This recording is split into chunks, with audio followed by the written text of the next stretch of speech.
Hey, BeMo Nation. This is Dr. Beruz Momeni, CEO and founder here at BeMo. And I'm just getting ready for my day. It's around 6:37 or so a.m.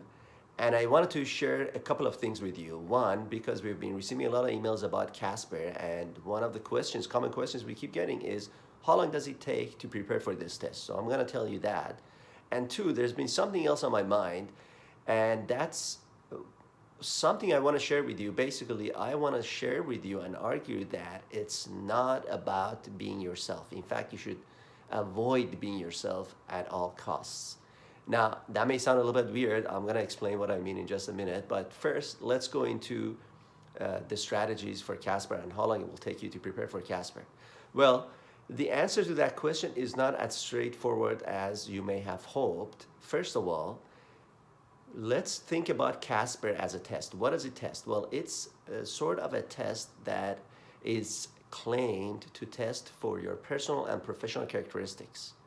So this is something that normally you would develop over a lifetime based on your interaction with the environment and the cues you get with the environment. You're able to adapt and change your behavior over time. And of course, if you have good mentors, you're gonna be able to adapt quicker compared to if you do not.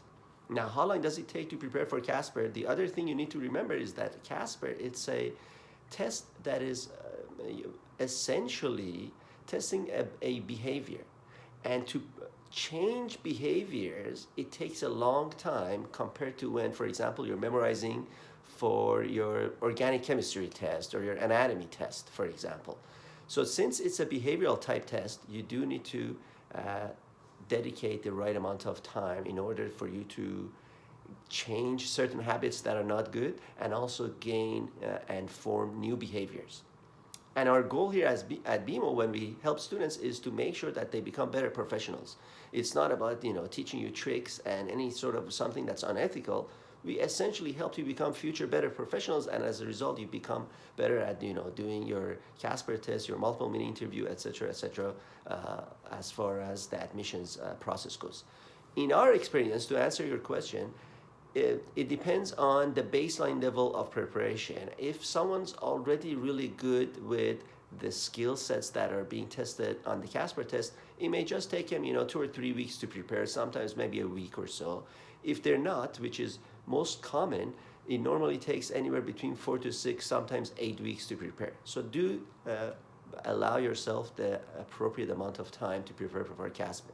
Now, if you want to learn more about our CASPer preparation programs, all you have to do is go to BeMo.blog, learn about the different programs we have, and you could sign up there, or if you like, you could essentially fill out the contact form we have to request a free initial consultation, and we'll tell you a little bit more.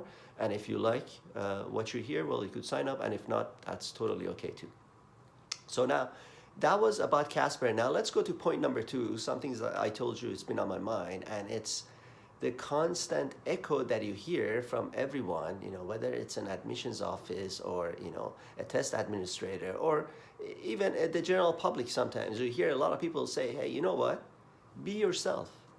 Well, that's not really something that makes a lot of sense, especially for someone who wants to become a future professional. For example, let's say you want to become a medical doctor, a dentist, a pharmacist, a teacher, whatever it is. Actually, in fact, I'll argue whatever you want to be, it doesn't make sense for you to continue to be yourself. You have to constantly evolve and get better over time. That's true for any professional athlete you look at, any sort of top performer you look at in the history of time. These individuals have constantly studied, have constantly been coached by fantastic mentors, and have constantly evolved their behaviors and themselves, and they have become better and better over time. So it doesn't make sense to be yourself, because being yourself implies that you're already good enough and you don't need to do anything else. If that's the sort of a thinking, where I completely disagree with it, and I would argue that the best thing you should do is always try to be your best self. And your best self today is not going to be sufficient tomorrow. So you have to consistently educate yourself and keep changing your behavior based on the cues you get from the environment, and become better and better and better over time.